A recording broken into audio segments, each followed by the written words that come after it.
are you all? Hope you all are doing very good. Today students, we have to start our 11th chapter of class 3rd, which is about weather, climate and seasons. Okay, let's start it. So very first topic is weather. You must have heard people saying that it is very hot today or it will be very cold tonight. This is because of the weather. Weather is a condition of air around us in a particular place at a particular time. So students, आपने लोगों को सुना होगा कि आज बहुत ज़्यादा गर्मी है या कल रात बहुत ज़्यादा ठंड थी. तो ये सारी जो चीज़ें हम सुनते हैं किसकी वजह से? वेदर कंडीशंस की वजह से. तो what is weather? Weather is the condition of air. किसी भी एक पर्टिकुलर प्लेस में, पर्टिकुलर टाइम में वहाँ जो एयर ब्लो कर रही है उसकी कंडीशन जो है that is known as weather. Okay, so factors that affect weather. कौन कौन से फैक्टर्स हैं जो कि एक पर्टिकुलर प्लेस के वेदर को अफेक्ट करते हैं? So weather can be different at different hours of the day और ऑन डिफरेंट डेज. ठीक है, वेदर आपका क्या एक ही दिन में डिफरेंट टाइम पीरियड पे डिफरेंट हो सकता है. It can be sunny, weather आपका सनी, क्लाउडी, विंडी, रेनी कुछ भी हो सकता है. एंड एक पर्टिकुलर प्लेस का जो वेदर है वो चेंज होता रहता है because of the sun, clouds, wind and rain. Okay, number 1 sun. Weather depends a lot on the appearance of the sun. Weather काफी ज्यादा डिपेंडेंट होता है सन की अपीयरेंस के ऊपर बिकॉज सन से हमें हीट मिलती है and the appearance and the position of the sun decide if it is going to be a hot day और a cold day. And sun की पोजीशन एंड अपीयरेंस डिसाइड करती है कि जो डे है वो हॉट होने वाला है या कोल्ड होने वाला है. सन जो है काफी ब्राइटली शाइन करता है अराउंड नून टाइम, इसीलिए उस टाइम पे बाहर काफी ज्यादा गर्मी होती है. And on the other hand and वही दूसरी जगह मॉर्निंग एंड इवनिंग टाइम पे यूजुअली क्या होता है, थोड़ा कूल टाइम होता है as compare to noon time.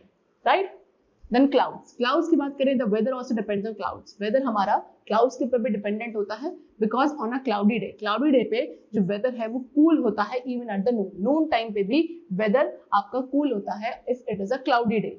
Okay, it is because clouds do not allow the sun rays to reach the earth surface. and ऐसा क्यों होता है? because clouds की वजह से जो sun rays हैं वो earth surface तक पहुंच नहीं पाती हैं एंड इसीलिए क्लाउडी डेज जो है कूलर होते हैं then compare to sunny day. But cloudy nights, जो क्लाउडी नाइट्स होती हैं वो ज्यादा वार्म होती है as compare to clear nights because cloud as a blanket act करते हैं एंड सन की जो अर्थ सरफेस की हीट है उसे अर्थ एटमॉस्फेयर से बाहर जाने के लिए भी अलाउ नहीं कर पाते हैं, जिसकी वजह से सन की हीट जो है अंदर ही रहती है अर्थ एटमॉस्फेयर में एंड क्लाउडी नाइट्स जो है वो ज्यादा क्या होती हैं, warmer. Next is wind. Wind का भी एक इम्पैक्ट होता है वेदर पे. विंड फ्रॉम द सी और other water bodies carries moisture and increase humidity while the wind from the desert is dry. ठीक है, वो विंड जो सी या बाकी वाटर बॉडीज से ब्लो करती है वो अपने साथ मॉइस्चर कैरी करती है जिसकी वजह से ह्यूमिडिटी इंक्रीज हो जाती है, बल्कि जो डेजर्ट एरिया की विंड होगी वो काफी. Next is rain. Rain lowers the temperature makes the weather cool. ठीक है, रेन क्या करता है? रेन हमारे टेम्परेचर को कम कर देता है एंड वेदर कूल हो जाता है. फार्मर्स जो हैं क्या करते हैं? They look forward to the arrival of rain. वो बारिश का काफी इंतजार करते हैं बिकॉज बारिश की वजह से जो क्रॉप्स हैं वो हेल्दी ग्रो कर पाते हैं. But if it rains too much, लेकिन अगर बहुत ज्यादा बारिश हो जाए तो उससे उनके क्रॉप्स डैमेज भी हो सकते हैं. Right, now next is climate. Climate is the average change of a particular region over a long period of time, usually 30 years. Climate क्या है? Climate होता है एक particular region में जो average weather changes आते हैं एक long period of time में, usually 30 years तक, उसे climate कहा जाता है.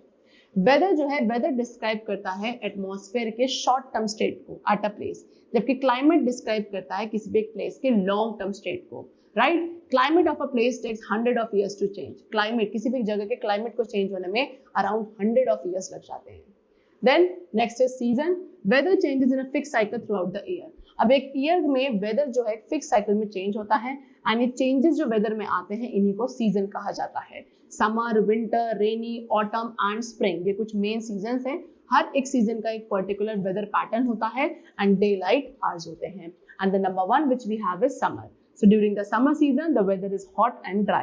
Summer season में weather कैसा होता है? Hot and dry होता है and इसीलिए we must drink a lot of water in these days. इन दिनों में summer season में हमें क्या काफी ज्यादा पानी पीना चाहिए. हम light colored cotton clothes पहनते हैं summer season में because ये हमारी body को cool रखते हैं. Right? And in summer days are longer and nights are shorter. ठीक है, समर डेज में जो डेज टाइम है वो लॉन्ग होते हैं and nights are short. Next is rainy. Rainy season sees a lot of rainfall. ठीक है, रेनी सीजन में काफी ज्यादा रेनफॉल होता है एंड ये वो सीजन है जो आफ्टर समर सीजन आता है. There is lot of humidity, इस सीजन में एयर में काफी ज्यादा ह्यूमिडिटी हो जाती है। We generally wear light and easy to dry clothes, and generally हम कैसे लाइट यानी कि हल्के एंड इजी टू ड्राई, जो बहुत आसानी से ड्राई हो जाए ऐसे कपड़े पहनते हैं रेनी सीजन में। एंड रेनी सीजन को students we also call monsoon season. Then next we have autumn. Rainy season is followed by autumn season. अब रेनी सीजन के बाद जो नेक्स्ट सीजन आता है in a year, that is autumn season. Autumn season में weather जो है generally cool and dry हो जाता है, ओके एंड प्लेजेंट, यानी कि ना तो बहुत ज्यादा गर्मी है ना बहुत ज्यादा सर्दी है। Trees shade there leaves in this season, इस सीजन में ट्रीज अपनी लीव्स को शेड कर देते हैं। मॉर्निंग्स एंड इवनिंग्स जो है कूल होती है, whereas afternoons are hot during this season. The next is winter. Winter season follows autumn. Winter season किसके बाद आता है? ऑटम सीजन के बाद आता है। ओके, वेदर जो है काफी कोल्ड हो जाता है बिकॉज टेम्परेचर क्या हो जाता है वेदर सीजन में कम हो जाता है। Mountains and hills get snowfall in this season. Mountains and hilly areas में स्नोफॉल होता है during this season. We have shorter days and longer nights during winters, and winters में जो डेज हैं वो शॉर्ट हो जाते हैं, नाइट्स काफी लॉन्ग होते हैं। The last season which we have is spring season. Spring season arrives after the winter season when the weather becomes pleasant. अब विंटर सीजन के बाद जो सीजन आता है वो होता है स्प्रिंग सीजन, जब आपका वेदर जो है काफी प्लेजेंट हो जाता है। Okay, most plants and trees, ज्यादातर प्लांट्स एंड ट्रीज में न्यू लीव्स आती हैं, फ्लावर्स आपके इस सीजन में ब्लॉसम करने लगते हैं। We see lots of beautiful flowers all around us in this season, and इस सीजन में हम क्या देखेंगे, हमारे चारों तरफ काफी सारे ब्यूटीफुल फ्लावर्स होते हैं जो ब्लूम करते हैं during the spring season. Okay, so that's all for the chapter. I hope you all must have understood about the different types of weather conditions, changes in climate and changes in seasons also. Okay, that's all for today. We'll meet you very soon. Till then, take care and thanks to everyone.